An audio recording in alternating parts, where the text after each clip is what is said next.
Welcome to the Be Bold podcast. I'm Beth Whitman.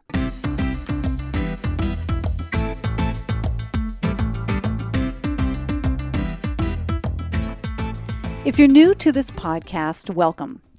This is where I feature conversations with women who have inspirational stories to share.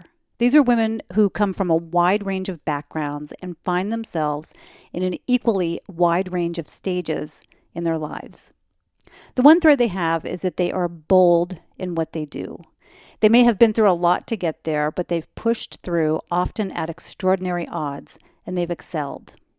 I know that when I hear stories about other people's success and triumph over obstacles, I'm personally inspired. It makes me feel like I can do anything. Anything's possible. I believe we all have the ability to become better versions of ourselves, and I'm hoping you'll find pearls of wisdom in these conversations that inspire you, motivate you, or maybe they shine a light on your own pain point, that thing that makes you want to change and make choices in your life that make you happier and more fulfilled. My conversation today is with Diane LaVonne of Diane's Market Kitchen in Seattle. Diane wears her heart on her sleeve in this conversation. She speaks truth, she's confident, she's raw, and she's just simply lovely. Diane's an anthropologist, historian by education. She's worked in the pharmaceutical industry. She's owned a catering business. She's raised a family, she's served on a school board, and she's even taught martial arts. She now runs her own business. It's pretty close to the heart of Pike Place Market. Diane really is a bit of a Renaissance woman, and what I discovered is that she is probably the most tenacious woman I've ever met. As you'll hear in this conversation, she's overcome odds that were against her, but she's managed to stay focused on what she wanted to do and really what she needed to do to survive.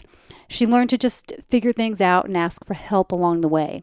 What I learned about Diane is that she does not take no for an answer, and I think it's because she let herself be vulnerable during her lowest periods that really people came out of the woodwork to support and help her. Diane's story is one of vulnerability and resilience, and I am so inspired by this conversation. Our conversation actually started when I was doing a sound check for our levels, and I casually asked her what she had for breakfast. But then the conversation bloomed, and it turned to diet, nutrition, the importance of protein in the morning, the effect of gut health and how it affects our overall health, how important it is to make decisions and form our opinions from an informed place, and then her story of coming from a dark place and rising up to create Diane's Market Kitchen here in Seattle. We also talk about the catalyst for change and her thoughts on it needing to be something dramatic before we'll actually, just face our demons and make a change. I have to apologize to listeners up front because toward the end of our conversation, I had an equipment malfunction and heavy static drowned us out just as we were wrapping up. So you won't hear our final few minutes, which included her recommendations for kitchenware, and I'll just add that to the show notes. You've got the bulk of our conversation in the first hour and 10 minutes here, and stay tuned through the end because it's great. Let's get to know Diane. Tell me what you had for breakfast today. A tuna salad. Tuna salad. Are you a leftover person for breakfast? I am whatever happens to be in my kitchen and is protein dense. I don't kind of go, oh, this is breakfast food, this is lunch food, this is food for dinner. It's like, this is an eating opportunity. And it doesn't have to be fancy. I think if people looked at my pantry at home, they'd go, do you actually cook here? Because there isn't much here. You're like, yes, I do. Well, what's in your pantry? Well, it's just, there aren't a lot of ingredients in my pantry. But in addition to what I do here in the teaching kitchen every day, I cook for myself twice a day. So I do, and I don't refer to them, by the way, as leftovers. They're second meals because I'm deliberate about it. Perfect. So what did I have? Yesterday I had au gratin potatoes and a scrambled egg for breakfast. So the protein is the you have to have protein in the morning, and for me, I need to have some carbs in the morning too. Why do you need protein in the morning? Just curious. You should always start your day with protein in terms of lasting power and energy through the course of the day. you should always start with protein in the morning. I just read I don't disagree with you at all. I just heard on another podcast an interview with a woman who was talking about the effects of sugar and glucose and your circadian rhythm. And she said and I would never have thought this because who thinks of chocolate in the morning? But she was saying that it's actually better for your body and your circadian rhythm to have sugar in the morning than it is at night because of the way your body processes Oh, sure. Well, I had no idea because like I said, who thinks of chocolate or ice cream in the morning or, that because of course, when I think of sugar, that's what my mind goes to. But I just think, you know what, if I have a little piece of chocolate after dinner tonight, then that'll be better for me because then my body has the night to process it. I worked with a personal trainer for more than 7 years who had been self-taught when it came to nutrition. So that's part of it. And I also spent more than 10 years in the healthcare industry, 6 of which were in pharmaceuticals. And I'm an anthropologist, historian by education. So when I look at the body and your ability to survive as a species, I look at the, 40,000, 2 million years ago, all of that kind of stuff. And so for me, when I talk about food or when I think about food, I think of it in a very broad context. Having been in pharmaceuticals, it's like everybody wants you to take a pill. Take a pill, fix this, take a pill, fix this. Well, but you were working in the pharmaceutical industry. Was. And did you not agree with that philosophy at the time? Again, we make choices on a career based on what our current perceptions are and our goals. Mm-hmm. And I needed, at that point in my life, I wanted to demonstrate that despite what everybody else said, I could be incredibly successful in a large arena, in a Fortune 500 company. And I was. And so that's what I was pursuing. And I just kind of happened to fall into the healthcare industry at that point in my life. But no, did I have moral issues with the industry by the time I left? Absolutely. So for me, when I look at food as our first medicine. We would not have survived on the planet to this point if the planet hadn't provided us with everything we needed to survive as a species. That being said, our bodies haven't changed much in 40,000 years, but our lifestyles have.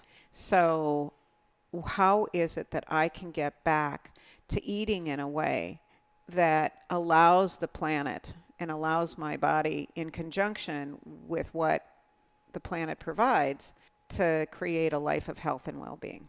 So that's kind of the way I look at food. So for me, it's like sugar to me is, oh, well, that's honey. And that's fruit, and it's not something that comes out of a jar. The white stuff. So when I think of sugars, it's like, do I often start the morning with fruit? Absolutely. I have a glass of, organic orange juice every morning. So is that because it wakes up your body, or? I use it because I take non-soluble fiber, which helps to reduce your cholesterol.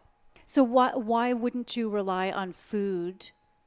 When you say you take non-soluble fiber, right. I'm assuming it's psyllium.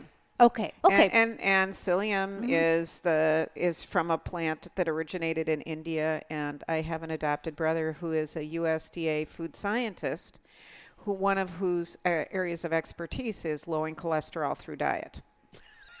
So he's the one who introduced me to the importance of that kind of fiber in your system. And I'll be honest with you, I'm not necessarily into oatmeal, which is another thing I could start every day with, but that's not necessarily how I want to start my day. I'm an oatmeal everyday person. Well, and again, and again, different strokes. Yeah, it really is. And so for me, it's like, this for me is the most efficient way to get what I need to treat a high cholesterol count with diet. Do you have high cholesterol? I have in the past. I don't know what it is recently, but I know it dropped 60 points in 6 weeks. No kidding. Yeah. What did you do to make that change? A lot of it was just, I only eat organic grass-fed beef. I'm far more attentive now to any fats that come into my system and everything else, and I have a tendency to rely more now on plant fats, things like avocados and that kind of thing, rather than animal fats. Mm-hmm. But we need fat. Yes, our we do. brain is 80% fat. If we don't have fat, our brain dies. And I know, and avocados are all the rage right now. So it's, I hate this whole new food. Oh, it's the new superfood. It's the new avocado on toast. Avocados have always had great omega-3s, and because we've had some contact in the past, I use grapeseed oil, which also in terms of its omega-3s, blah, blah, blah, and I eat fish and I do all those kinds of things. So I think it really is a matter of being more attentive and more conscious about the choices that you make more than anything else. Yeah, so, bravo to that. So that's why I have orange juice every morning. To get back to the fiber thing, and I had no idea that our conversation was going to start down this path, but I love it though too, because it's of high interest to me. So speaking of fiber, I think the statistics are something like, most people get maybe 15 grams of fiber a day, something really, really low because we're eating so much processed food. Right. But what we really need, and maybe you know this, but off the top of your head, but so it's something like 45 to 60 grams of fiber. It's something very high, which legumes and, of course, fruits and vegetables, that's going to all pile in there and help people increase their fiber intake. But we get so little fiber, and that's, some doctors will say the number one thing that you need to do is increase your fiber intake, and that's going to sort out a lot of digestive problems and a lot of issues for people. Well, I mean, as we have more time to do more empirical studies, they are determining that there are far more autoimmune diseases related to gut health than anything else. And so fiber is just one part of gut health. I also take a shot of fermented pickle juice every day. Oh, that's good. Yeah. For pre and probiotics and my electrolytes. So, I mean, I'm very conscious of what I do to eat my way to health. Mm-hmm. My 90-year-old father just survived a quadruple bypass. 90-year-old. My 87-year-old mother has had 2 hips, 2 knees, a back fused, a shoulder done,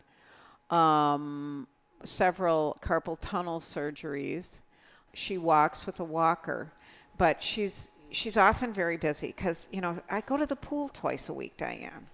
And I go to Circle, and I go to, Quilters, and I've got a church function, and you should have seen the opera. I had a 4-hour opera. It was kind of long, but it was a beautiful opera. And and she has season tickets to the symphony. She's the physical form of the Energizer Bunny, like nobody I've ever met.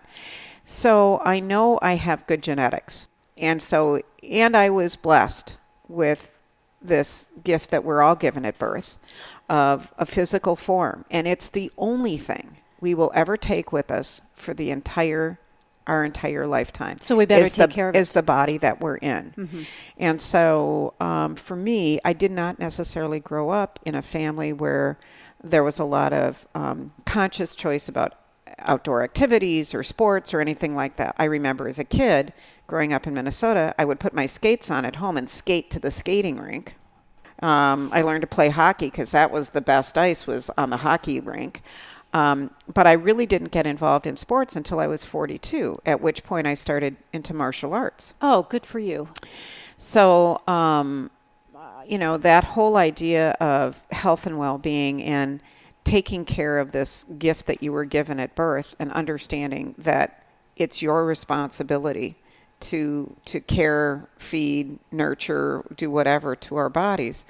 In a lot of things I've done in my life, they've all come together, or they now inform what I do on a daily basis in the cooking school.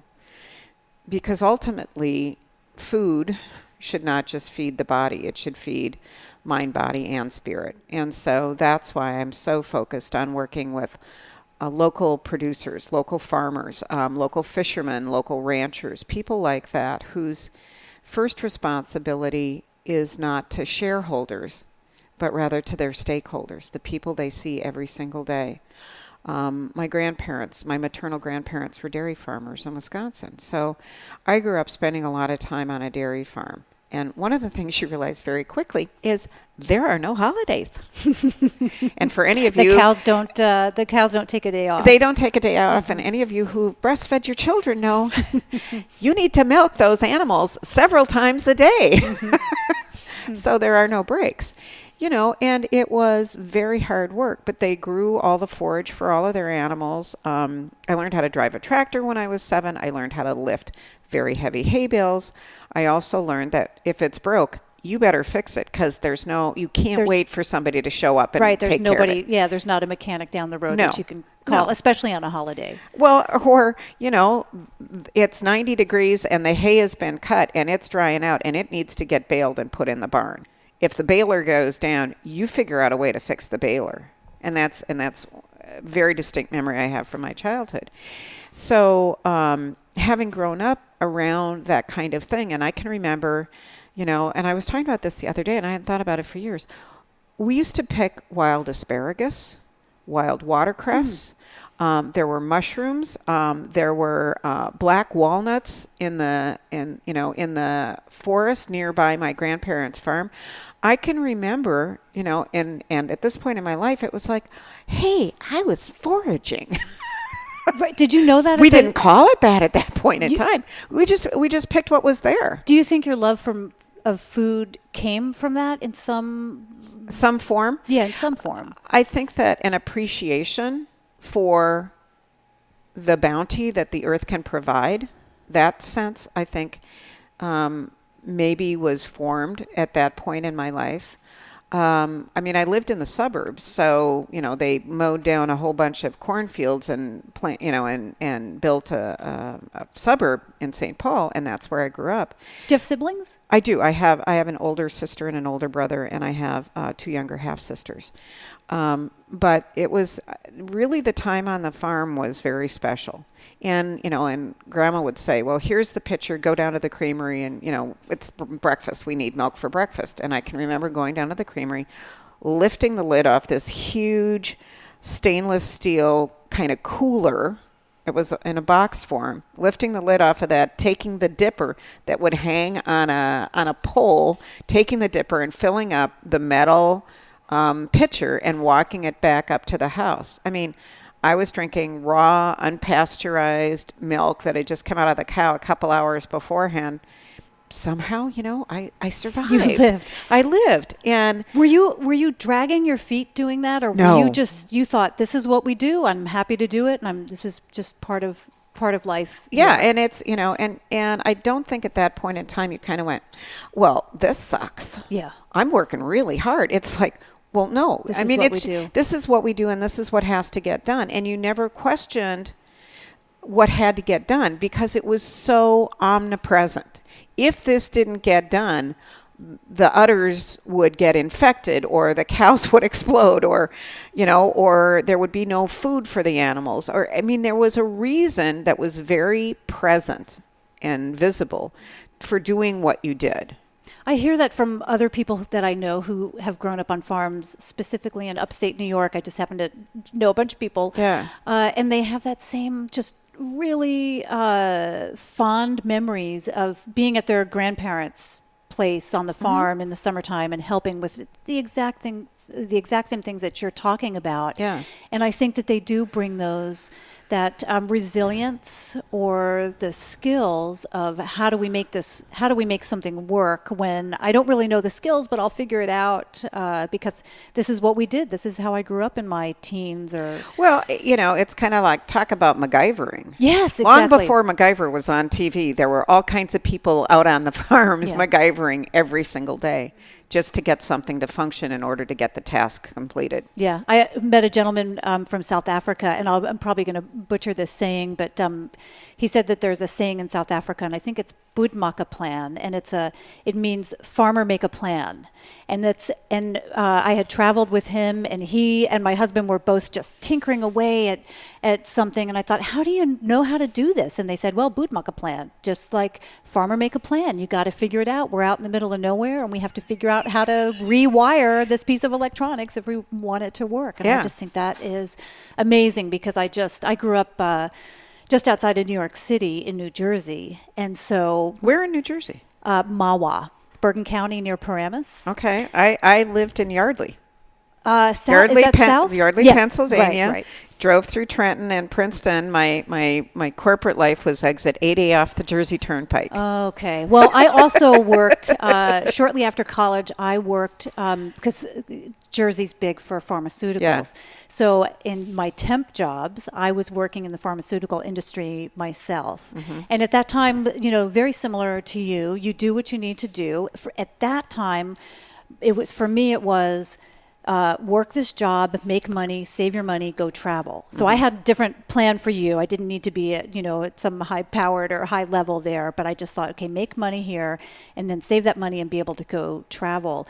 And I didn't have that awareness of like, what am I doing here in the pharmaceutical industry? This is not, on a big scale, it's not great for people. But in retrospect, I think, wow, what the pharmaceutical industry, I think, is doing to people or doing. I mean, there's good things about it, but I think we rely on it way too much. I think it all depends on the moral compass of why people are doing what they do and how they do what they do. And, and there are companies who are unwilling to go into the business of developing what they refer to as orphan drugs that are for a very specific but very small population because they can't make masses of money doing it. I think the fact that we now have, things that are far more targeted because of bioengineering and all of that kind of thing, I think that the business is evolving. But still in all, I'll never forget my first job in medicine was working in a hospital.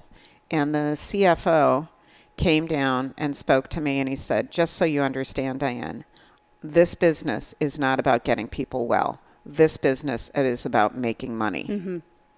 And that was my first exposure in the healthcare industry. So I kind of went into it with a certain amount of, okay, let's see what this is all about. The other thing I think that happens sometimes when we take jobs is we learn more about the industry so we can become far more informed consumers.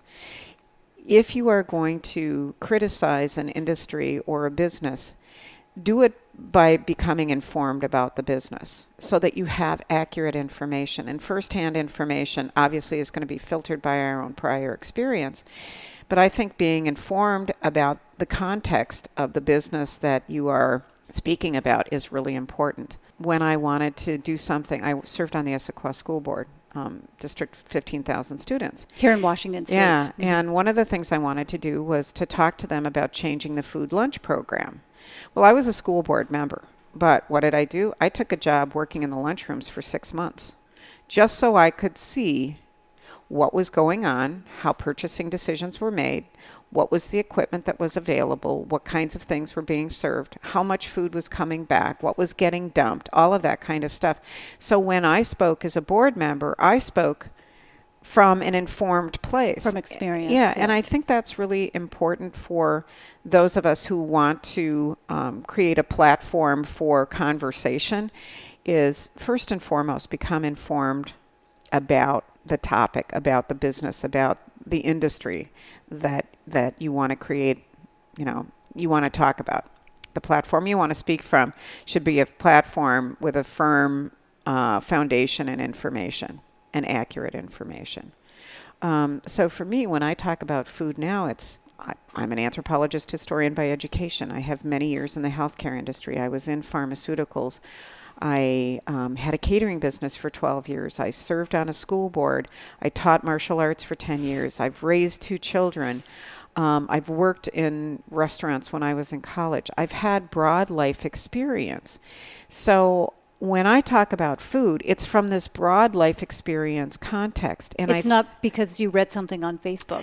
No, and it's not because the only thing I've ever done is be in a kitchen.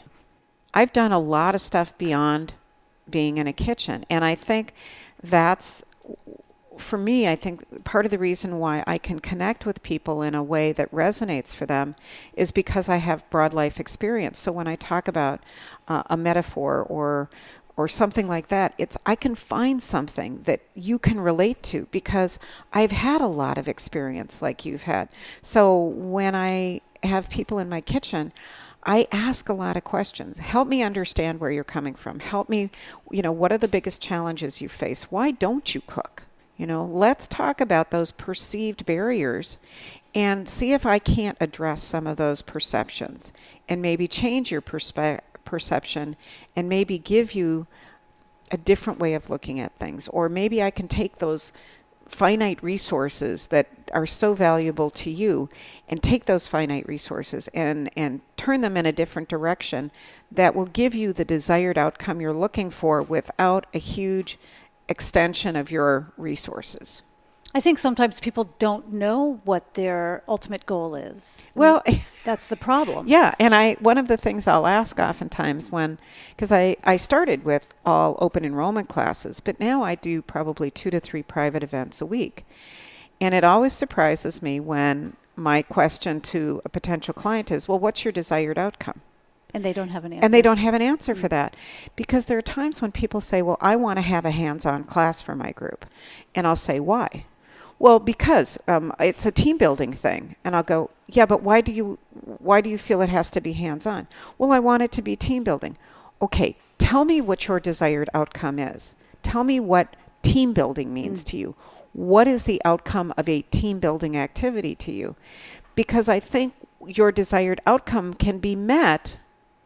I'm the expert. Let me meet your desired outcome. You tell me what the outcome is, and I'll tell you whether or not we're a good match. Well, whether or not we're a good match.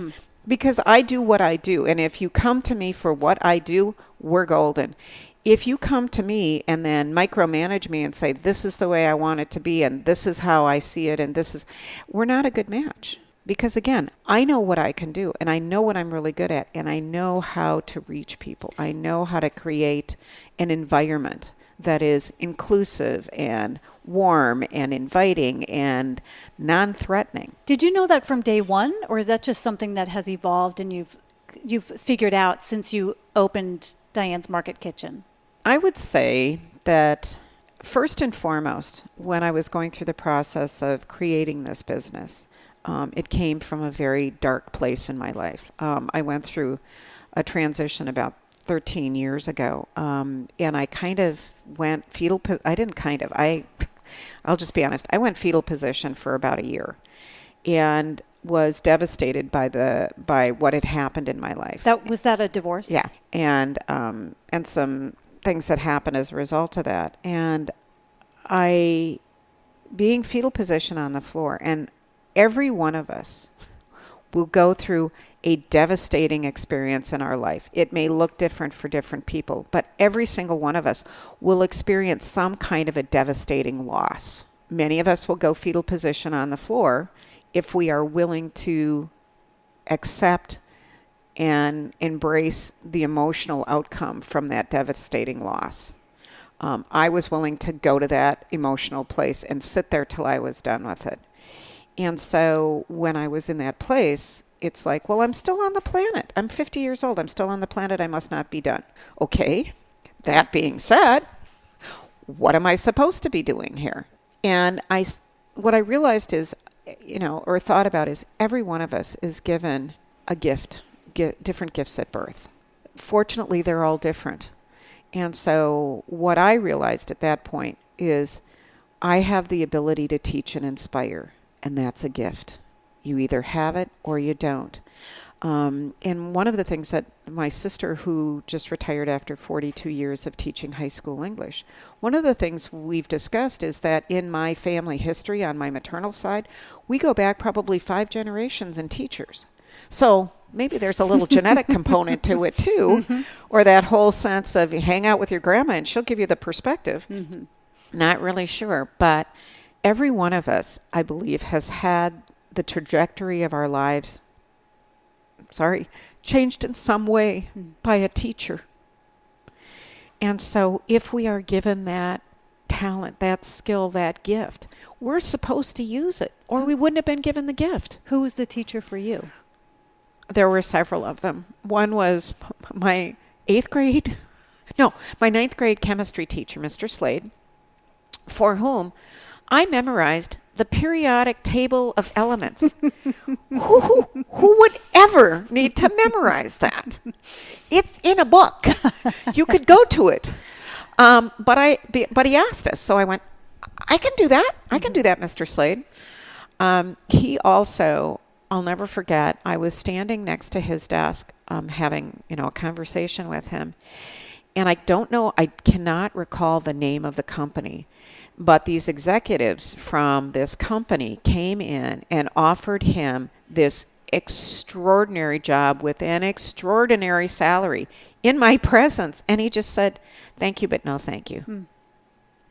And I'll never forget having been in the presence of somebody who understood what his gift was and his willingness to use his gift, regardless of the financial rewards, to change the lives of young people. What was his gift? Can you express? Oh, he could. I mean, seriously, who needs to learn the periodic table of elements? But he was so passionate about what he was teaching and so well informed and so willing to work with you. I mean, if you didn't get it, that's fine. He didn't expect you to get it the first time. He would spend time after class. He would do whatever was necessary to help a student understand the concept that he was trying to communicate. So I think it was that. And then another person who had a profound effect on my life was Sensei Morris Mack of the Yakima School of Karate. I met him when I started training in karate at 42. And one of the things I will never, there are many things I will never forget about him. But one of the mantras was, don't curse your bad luck till you're sure it's not good luck. A blessing in disguise. And that mantra was one of the things that kept me alive during that really dark period in my life. And so he's an extraordinary man that came into my life when I was an adult. So, again, I think that if you are given that gift, you're supposed to use it. And we've all been in those classrooms with teachers where it's like, well, maybe you could teach a graduate student, but I'll tell you what, you can't communicate anything to an undergrad. Or they're there to, or they're there to feed their ego, not to feed the brains and the minds of the people in front of them. And so for me, understanding that was a gift compelled me to do something where I would be in a teaching environment. You went through this dark period. Yeah. And I was teaching martial arts at the time. And what I realized was that physically, I couldn't teach martial arts for another 25 or 30 years. It just physically, I wouldn't be able to do it to the level I would expect of myself. And so it was like, okay, so what else can you teach about? And I knew I could teach about food. And I had spent, during that period, I had spent the summer at Pike Place Market with some of my, quote, extended family there. Well, let's back up just a little bit. Okay. At whatever age, given age, let's just say 40 or 50, most people aren't going to just say, I could teach about food. So what was it in your background, other than growing up on the farm and having this appreciation of it? What was in your background where you said, I'm into food, I understand food, I could teach food? So part of what I tried to do when I was going through the transition is I have to support myself for the rest of my life, okay? So that means I need to generate income. There's no savings, there's no nothing. I don't own a home, I don't have any property, nothing attachable. So I'm going to have to support myself for the rest of my life. Well, at 50, I'm looking at 40 to 50 years. Okay, that was kind of daunting. So I thought, well, maybe I could teach high school or middle school. So I started investigating graduate programs to get a teaching certificate. Well, one of the things I was told by several schools was, well, you can't get into our graduate school unless you have college transcripts that show that you have a GPA of 3.5 or higher.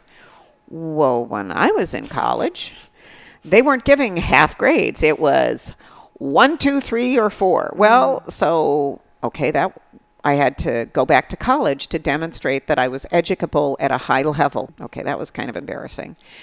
Plus, I had gone, during the divorce, I went to a vocational counselor. And he basically had a long conversation, and basically his recommendation was, no one's going to hire you for any high-level work because your educational history is 30 years old. Your real work history is 20 years old. Nothing you've done over the last 20 years is of any value in the marketplace. Oh, and by the way, you're over 50. So the only thing that's likely for you for the rest of your life is minimum wage work. What did you say to that? Well, that in combination with losing custody of my children, I'd been a stay-at-home mom, pretty much put me into the fetal position. So now I have somebody, the court's saying, you're not a good mom, you've never been a good mom, you can't be with your children, and then having a vocational person say, and oh, by the way, in your professional life, you suck too. Nothing you've done is of any value. So now, at 50, I'm being told that I am worthless. Everything I've done in my past, on all fronts, anything you've done in your past is of no value in the marketplace. Not even your parenting is of value enough for you to have joint custody of your children. So you spent a long time in the fetal position. In the fetal position, and I went back to school. But how did you get out of the fetal position? Did you just say... Well, I fortunately, I was still teaching martial arts part-time, and I went back to school because I said, okay, if you're not going to accept my previous transcripts, then I'll go to school and I'll demonstrate I can get 4.0s at a college level. So I wound up taking some classes at BCC, right? Bellevue Community College. And I took political science, and I took a macro marketing or macroeconomics. My political science class was a classic. In Washington State, if you have a high level performance in high school, you can get into something called Running Start, which is instead of going to junior and senior years in high school, you can attend your first 2 years of community college free of cost. So in my political science class at the community college, there were a lot of 17 and 18-year-old kids. So, okay, I'm a mature woman. Okay, that always helps. I've been to college and I've gotten good grades, so that always helps.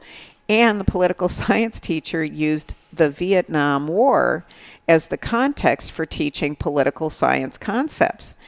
And everybody in the class is like, well, how do you get A's? I go, well, I do flashcards, I study, and oh yeah, this isn't through it. I was just going to say, the only two people in this class that have lived through it were the professor and myself. So I said, so I kind of get it.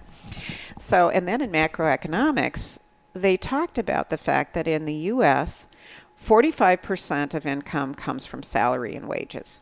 55% comes from entrepreneurial exercises, capital gains, blah, blah, blah. And I thought, why am I focused on the 45% when the higher percentage of income comes from people who work for themselves? Mm-hmm. Huh. Well, if nobody's going to hire me, brilliant. Maybe I should start a business. Heretofore, I had my own catering business, which is when you ask, so that goes back to when I was raising my kids, I had a catering business for 12 years. So I did do that too. But I kind of went, okay, well, what would that look like? What would that mean? And because I'd run $1 million divisions for Fortune 500 companies in my 20s, I had earned the business chops. So I put together a marketing plan that was more than 20 pages long. I did demographic studies on potential growth in Seattle. I did, I wrote a business plan with, what is the rent going to be? How much are you going to need to make every month in order to make the business work? What are your cost of goods likely to be? Blah, blah, blah, all that kind of stuff. Here's my marketing plan. Here's the B2B. Here's the person-to-person, blah, blah, blah. Took it around. I was looking for an investment of, I think it was $35,000. No conventional lender was willing to loan me any money to start the business. So I went to the women-owned business block grant folks in Seattle, and they said, well, this is a very elaborate business plan. And I said, well, thank you very much. And they said, but there's not enough hard data to support that this could be a viable business. I said, well, what do you need?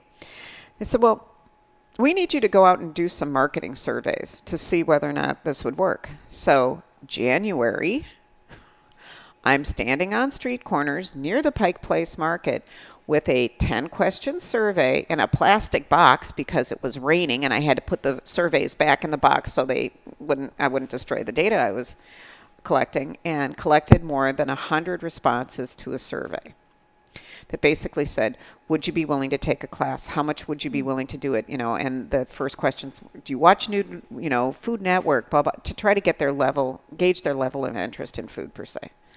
So I took them back with me to the organization, and they said, well, this is great data. Yeah, it looks like this would be a viable business. Wonderful. Okay, we're ready to go. Wonderful. Now, if you can just give us your list of attachable property that we can attach against the potential loan, we'll loan you the money. And I said, I told you right up front, I had nothing. I had no attachable property. Well, we're sorry, Diane, but we can't loan you anything. So here I was. I started writing the business plan, I think it was in August. I'd gone through all of that. What year was that?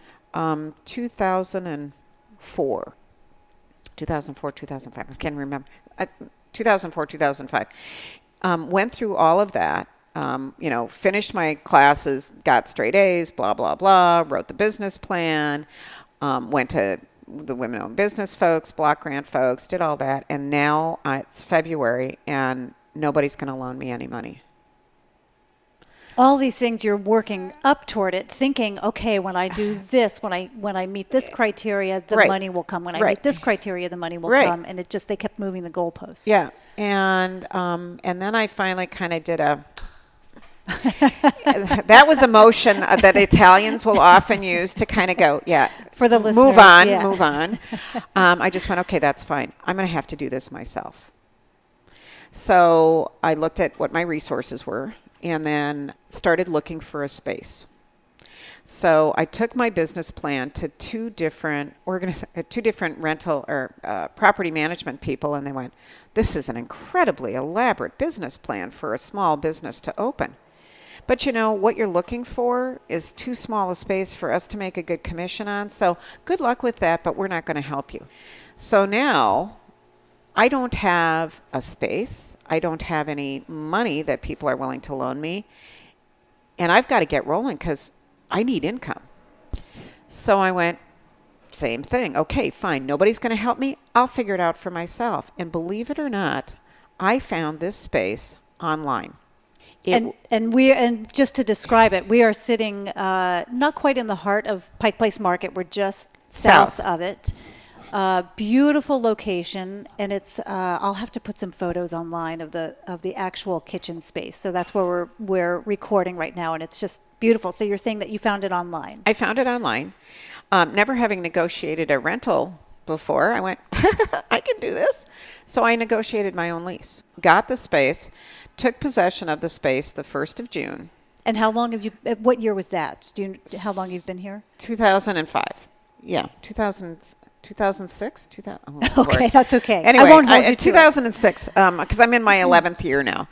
So it must have been 2006. So got possession and then had to start the build out. Well, I've not gone through the permitting process for building out a space in Seattle before. So basically, before I actually got possession of the space, once they committed to leasing to me, I lived at the Department of Planning and Development for 6 weeks. Every time I came across a question about what I could do or not do, I would have to sit in DPD for 2 to 3 hours to wait to talk to the person who could answer the question. You didn't have an architect that was working on your behalf. No. Having just gone through a remodel, almost a complete remodel of our home, I know that process well, and I know the DPD office. So I know what it's like to do that. But we had somebody helping us. We had an architect. So good for you for figuring that out. I knew once I saw the space, I came in and I used masking tape and I put tape against the walls and I go, okay, this is where the cabinets could be and this is where I want this to be, and this would be the countertop. And I did all that, and understand I could never have built this kitchen without the gifts of talent and physical things that I got from people who love me. I had a dear friend. When I talk about how this all came to be, I am overwhelmed by the generosity of people who helped me. A friend of mine, Tina, did plans for an architect. And so Tina drew all of my plans for me. And I would take plans into DPD and go, is this going to work? Do I need to do something? What do you think? And so when it came time to finally start the build out, I think there were 5 people that needed to sign off on my plans. And I literally had people standing in line to sign off on my plans. And in fact, I made one mistake in terms of language. And the woman who had to sign off on the plan said, wait a minute, somebody get some whiteout. Somebody got whiteout? Okay, now Diane, this is whiteout all of these pages. And this is at the permitting department. This is at the permitting department. Yeah. Okay, white all that out. This is the word, these are the words you want to use there. And waited while I whited out and then rewrote the language that she needed to have on the plans to sign off on it. I also went upstairs and I got a street use permit variance on the same day. That never happens. Never, ever, ever. I have people who were project developers and they said, if this business doesn't work out for you, you come work for us, because that never happens. But why do you think they were so willing to help you out? Because I had sat down at every single one of their desks more than once to have them help me problem solve issues with the construction. They knew me. They knew my intent. They knew what I was trying to do. And I think, you get what you look for. If you look for a fight and a confrontation at DPD, Department of Planning and Development, I can guarantee you're going to find one. It's true with everything in life. If you expect there to be a battle, guess what? There will be. I always expected and treated them like, I'm not the expert. You are. You're the problem solvers. Help me solve this problem, because I don't know how to do it. And I'm sure they appreciated that, because it probably doesn't often happen. I would say that is an incredibly anomalous occurrence for them, to have people come to them and say, you're the problem solver, help me solve this problem, rather than trying to do an end round around all of the regulations. So took possession in June, and then had my grand opening in October. So in terms of what I physically had to do, I had a saw cutter come in, cut 15 feet of flooring. A friend went with me to rent a 60-pound jackhammer, spent about a half an hour teaching me and my son to use a jackhammer, and we jackhammered up, put in the back of my Pilot, drove 20 miles east and dumped 1,600 pounds of concrete and rebar just so the plumber could come in and lay pipe. When I say I built this kitchen, I built this kitchen. Yeah, you did. Your heart and soul is here. Again, having just gone through a remodel myself, I can understand. I hear what you're going through in terms of the beautiful work that's been done here. When I look at our house, I had no idea how something is created like that. The framing and the tile and the woodwork and the concrete. I wouldn't have known where to start. How did you know? We had built a custom home. So you've been through that. I'm so sorry. So we built a custom home, and my ex-husband is a construction litigator. And so we went to the build site every single week. We would have conversations. Every conversation was followed up with an email saying, this is what we agreed to. Is there any discrepancy with what you remember? And so I learned the importance of writing things down, of having things in writing, of making sure that there's agreement between you and any subcontractor you have about the scope and scale of the work and the cost, all of that kind of thing. When we built our house, I can remember putting my 2-year-old daughter in the car, and she'd start sobbing because she knew she was going to wind up at an electrical or plumbing place for like 3 hours sitting on the floor somewhere being bored stiff. So when we built a custom home, I chose the tile. I designed the tile work. I, chose all the surfaces and all the paint and did all of that stuff. So I had done that. You for had a custom some framework home. for it. Yeah. So I did have some framework for it. But also, I'm a DIY kind of girl. Mm-hmm. It's like, I can learn to use a jackhammer. How hard can it be? Yeah, why not? And of course, I mean, to my ears, this goes back to the growing up on a farm and having to figure it out. What needs to be done? Well, we got to go milk the cows, and we got to go jackhammer the concrete. So I did a lot of the physical work here in the kitchen, and my son was living with me at the time, and so my son was my most trusted subcontractor. We also learned things like, you probably should get a circuit tester rather than using your 16-year-old son to put wires together to figure out whether or not something is live. Good idea. So, I mean, I think that oftentimes the fondest memories we have in our lives are at times when we're struggling through creating solutions for problems that seem overwhelming. And so, well, in retrospect. Yeah. And so, I think, the whole building of this kitchen, I mean, it was hysterical in a lot of ways. But again, because I'd lived in the community for a long time, I had a broad context in terms of friendships and people with different skill sets and everything else. And when I needed some help, I'd send the word out, okay, hey, does anybody know anybody that knows how to do this? And and you get what you project. And they all came out to help. And they all came out to help. So, I mean, when you walk into this kitchen, it's really obvious that this is a special space because everybody kind of takes a deep breath and they're like, I don't know what's going to happen here, but I know whatever it is, it's going to be fun. And there's a story behind virtually everything in this kitchen. So from the stools to the tile. To the tile, to the armoire, to the glass that sits there, to the pots that are hanging, to every ingredient that's visible from the doorway. And so I have filled and created a sacred space where I'm surrounded by things of intent.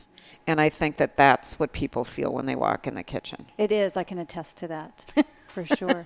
So you opened for business. You said, was it October of that year? It was in October that year. And because I'd been in the martial arts community, I went to a gentleman who used to own the Sifu Mac I'm trying to remember what the name of his dojo was. The lion dance is in a very specific tradition. It's in the Tai Chi, or not Tai Chi.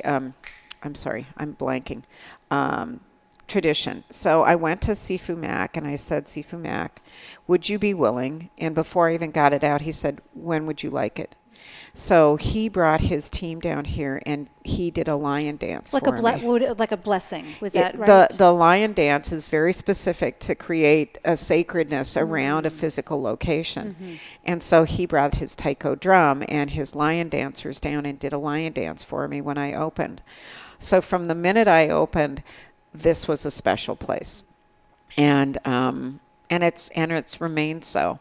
And I always tell people, especially, when it's been an evening that there's been a lot of laughter in my kitchen, Maya Angelou used to talk about spaces that are imbued with whatever it was that happened in that space. And so she said, I would never let anybody criticize anybody or talk trash about anybody in my home. I didn't want that energy left in my home. And because of the kinds of things that have happened in this kitchen, I'll always tell people, just so that you understand, I don't know what your, quote, woo-woo factor is, but you've left a part of yourself in this kitchen, and I am grateful and thank you for that. Because it's only gotten better over time. It's, it's more and more filled with laughter and wonder and humor and curiosity and discovery. Right, but you set the tone the moment someone steps inside. So that's the reason for that. And then you can't help but build on it. You can't come in here and be crabby because it's really hard. You really have to work at it. You do. And you're probably going to leave if you are in a crabby mood because you don't want to deal with whatever.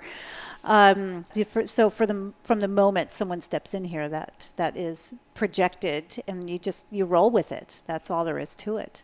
I have three things that I want everybody to walk out with. One is I want everybody to have an aha moment. I want everybody to taste something that they've never tasted before, and I want everybody to walk out feeling better than they did when they walked into my door. And I believe. And I'm pretty good because I'm a teacher. I'm pretty good at reading. I think in all the years there have only been I can only recall 4 people I was unable to reach. So And that's pretty good odds. That is really good odds. And that's because they're bringing their own Again, stuff in here. There are times in your life when you realize it is absolutely not about you, it's about them. Well, when we do our Seattle culinary tour, we include you as part of that. And invariably, the feedback that I get is the best part of the whole long weekend, the 5 days, was Diane's. Like, that was just great. So it's always, for my ladies who come, they just, they're so excited. And that you leave a lasting impression. So, thank you. For good or bad. No, it's always good. Well, and part of the way I view this business is this is my current venue. But I believe that I was meant to operate on a broader stage too. And I know that part of the reason I was given the experience I was given in the middle of my life and the ability to teach and inspire is that it is incumbent upon me to share my story and my journey with other women who are going through a life transition.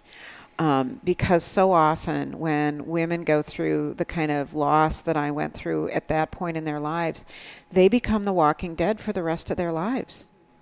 I don't want to cut you off if you have more there, but to get back to that, because you had said, everybody goes through what I would call a pain point. They go through some kind of trauma or some issue where they might find themselves on the floor in a fetal position or laying on the couch.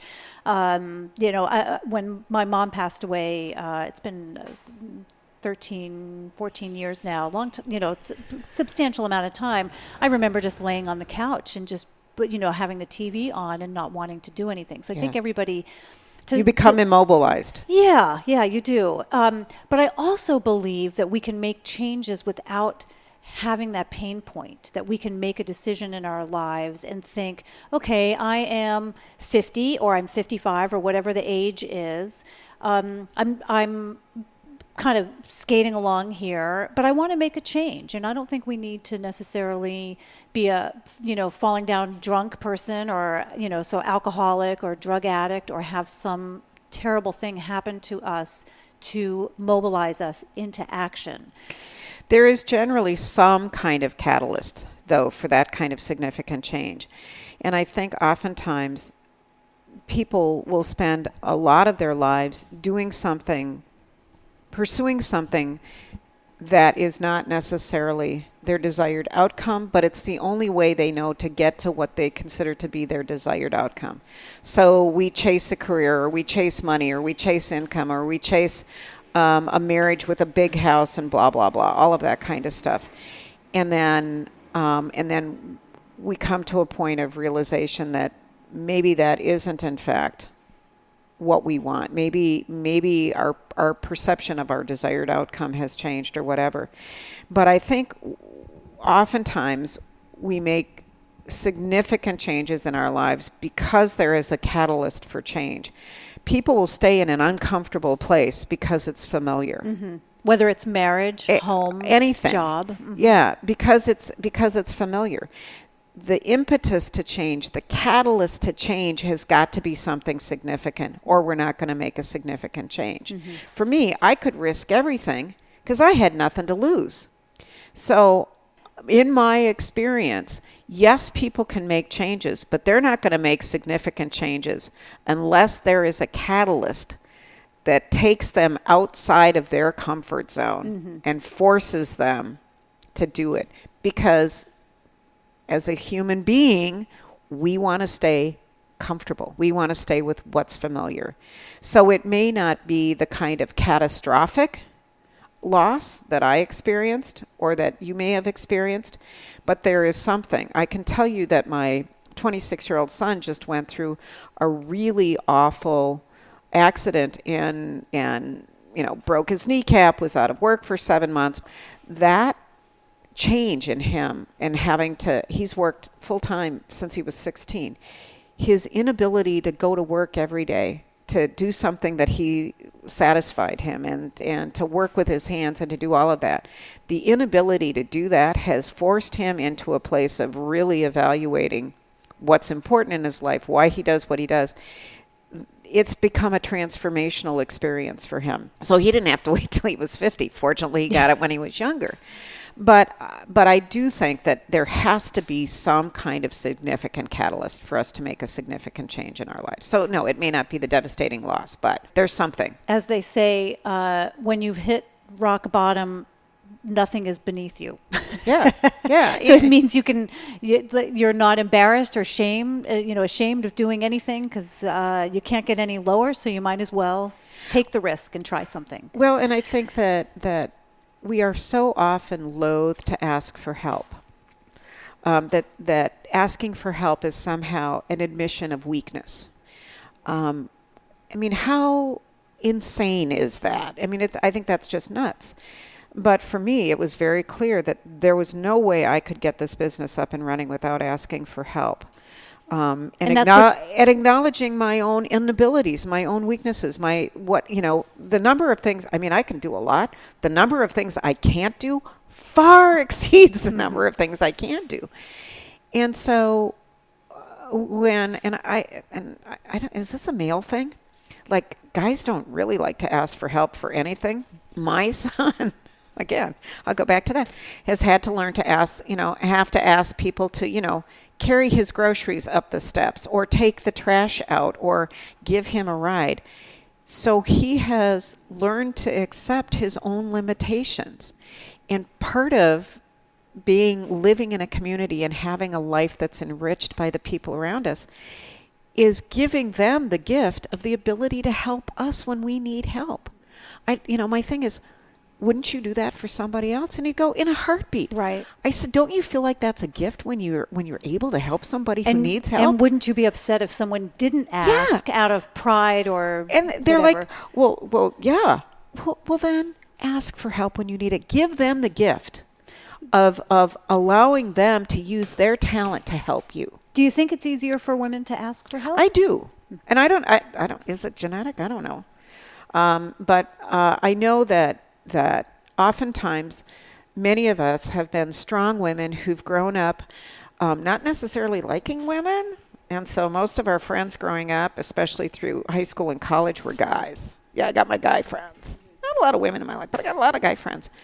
I have to tell you, part of this experience in this part of my life, and actually when I started martial arts, I was in an all-women's class, is understanding the power of the sisterhood. I have to tell you, we used to call ourselves the Martial Tarts. And it was a group of women that started training in martial arts together. And I would host dinner parties. And I'll never forget my kids going, it's so loud when all those women come to the house, Mom. It's just awful. I go, yeah, I know. And I can remember sitting around the table with this group of women. And it was the first time in my life where I had really connected with a group of women. And one of the women had been formally trained in ballet. And we were sitting at the table, and she said, Diane, I don't know if you felt it, but she said, I feel it now. And I felt it when I was training in ballet as well. She goes, the power that is generated by women moving in unison is absolutely mind-boggling. Interesting. And the hairs on all of the back of our necks just went up, and we just went, oh my God, it's true. Mm-hmm. And so I think that for, like I said, for many of us, we didn't necessarily grow up having a lot of female friends. No, what your siblings? You have two sisters? I have a sister and a brother, and then I have two half sisters. Okay. Much younger than I am. So my real connection is my brother and my sister. And within that framework, with your sister that you were closest to, did you have, was there a closeness, or was there that kind of sister rivalry? I would say when we were growing up, because of the environment we were living in growing up, we were all just hanging on by our fingernails trying to survive the childhood. And so there wasn't a whole lot of although my sister and I shared a bedroom. And so there were times when we were growing up. Boy, this is some really significant disclosure here. I won't tell anyone. Okay, yeah. There was a lot of abuse in the home. And I can remember crawling into bed with my sister and hanging on to her. just to be close to somebody, to know that we were going to be safe that night. So when we were growing up, we didn't really talk about it. It was just kind of there. And then we went through a period when I was married to my ex-husband where my sister said, you lost yourself during that marriage. You were not the person I knew you to be. And she said, and frankly, I didn't want to be around you. Since the divorce, I talked to my sister every single day. I talked to my mother all of the time. So we have reestablished this incredibly important relationship. And again, the people I hang with are women now, far more so than men. I've had the opportunity to be on board a couple of Holland America cruise ships as a guest chef. And one of the things I love cruising with Holland America is they have the oldest demographic of any cruise line. My favorite thing to do is to go to open seating dinners, to sit down to a table with 9 people I've never met before, ask 1 or 2 questions, and then listen to the stories. What I love about people who are mature age is everybody has a story. And first and foremost, I think as a good teacher, you're a storyteller. You create a personal connection with that person for what you want to teach about. Because we may not remember the facts, but we will remember the stories. And so for me to sit at a table with a bunch of people I've never met before, to throw out 1 or 2 questions and just listen to these amazing stories. Isn't that the best thing about sitting around a table with a bunch of people? Food is a great context. It's not the be-all, end-all. It's a context for creating these extraordinary human connections. And as we evolved as a species, we had to communicate in order to hunt. Where did we communicate? Around the hearth, the fire, in a circle. What is the most powerful hearth in a home? It's the kitchen. So, and there's a physical anthropologist that actually did a study on this. And it exactly aligns with what I always inherently believed. We are hardwired as a species to communicate around food. That's why everybody winds up in your kitchen when you have a dinner party. That's why I have a school, not a restaurant. I want people to get people they care about into their homes and preparing and sharing food together and creating these extraordinary shared memories that they can take with them for the rest of their lives. And hopefully bring that home and replicate it to some extent. Absolutely. I mean, that's a school. Mm-hmm. That's teaching people how to do that. Give a man a fish he eats for a day. Teach a man a fish he can eat for a lifetime. What I try to do by example is to show people what an extraordinary context food can be for creating that shared memory. It's the first place. Kitchen tables are the first place we communicate our cultural values, our ability to communicate, to say please and thank you. Our lessons in civility begin around a kitchen table. So when we no longer value the preparing and sharing of food, we give up, throw away with both hands this extraordinary context for cultural transmission. That's part of the other reason why I'm so passionate about what I do. Realistically, in today's society, because people are so busy, or they make themselves busy, what is one practical thing that someone could do to foster that in their own home or their own life? I think really the most important thing is to look at what you value. I tell parents, you realize that the only familial behavior that is directly tied to increased academic performance and decreased drug use is how many nights a week do you sit as a family around a table? I'd never heard that. Trust me, that's part of being in the school board. Yeah. If you do you value that for your children? Then put your resources behind it. What is the most important thing you can do for your health and well-being? Is it the 3 hours in the gym, or is it the 165 that you do outside of that? So you have to get to getting people to think about what are the most valuable things in their lives, and how does this fit in with it? And what you'll find is that the things that people value can be fostered through preparing and sharing food with people. And so you just have to get them into that mindset. So it's about asking the right questions about, tell me what you value. Tell me what are the things when you were growing up, what are the memories that are most that are the strongest memories for you. One of the things I'll tell people is, smell is such a strong trigger for memory. It's because there's only one synapse between where we smell and where our memories are stored in our brain. There are about 7 between our eyes and that part of our brain. So smell is an incredibly strong trigger for memory. And what I'll do is I'll tell people, if you have an aging person in your family, one of the best things you can do is find out what their favorite food was growing up. I said, make that and take that to them. And I said, the minute they smell it and the minute they taste it, this flood of memory will come out, unlike anything you've ever experienced. So for me, it's a trigger for connection. And I want everyone to have those connective triggers created and then triggered on a regular basis. And I would imagine that we can also rewire ourselves too, because you bring up a really good point of like I did not have a healthy relationship with food when I was growing up, only in that my mom wasn't the greatest cook, but she was from that era of eating potatoes out of a box, and I just shudder to think that, but that was a big trend, yeah. Right? And beans out of a can, and just not a lot of fresh fruits and vegetables, right, and that sort of thing, fruit cocktail, and a lot of sugar, a lot of bad stuff. And so I know that I go to those things, like sugar specifically. I'm a sugar addict.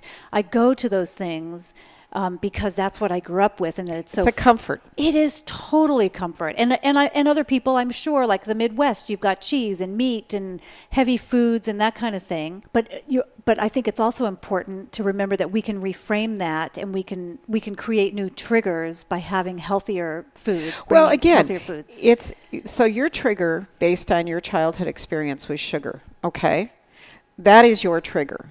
Can you change the trigger to being something else? You can't rewire your brain for what made you feel good when you were a kid. So that will always be there. Can you redirect it? Absolutely. Yes. But once it's there, it's there. Do you know what I mean? So again, now your sugars can be fruits and honey and, so... I redirect it to popcorn because I figure it's like... Oh, I'm a Midwestern girl. Don't even start with me on popcorn. I can tell you what the can looked like. And I have the pan. Okay, so memories. My dad on Wednesday nights would pop popcorn for us. When 15 years ago, my dad said, choose the one thing out of the house that you want, because it may be something you want that nobody thinks is valuable.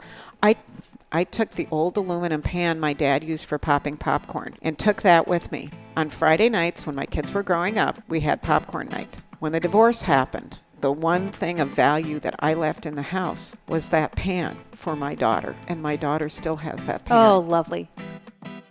I know. I'm so sorry for cutting the conversation short like that. But as I mentioned, there was some strange crackle that started at that point. And it might have been on my end, or it was electrical in the air, something that interfered with my mixer. I'm not sure. I just don't know.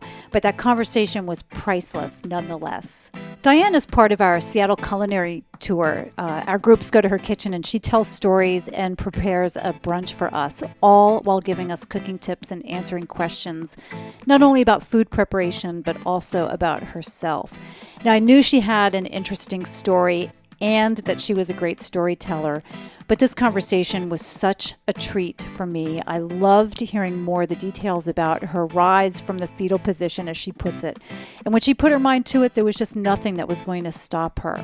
She is such an inspiration to all of us who waver and lack confidence in thinking that something, isn't possible. She just really makes it seem like it is possible. You can find out more about Diane and Diane's Market Kitchen, including a link to her website at wanderlustandlipstick.com/podcast. If you like what you hear, please subscribe to the podcast on iTunes, Stitcher, or Google Play and write a review.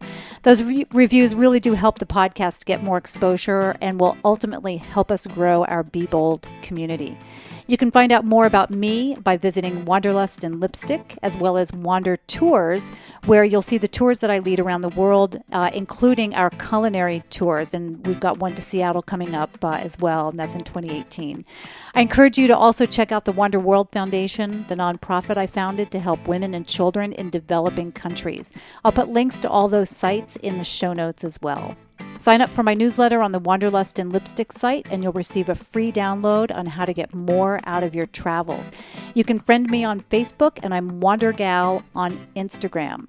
If you know of any high-performing, adventurous, philanthropic women whom you think might be a good guest, shoot me a note or leave a comment.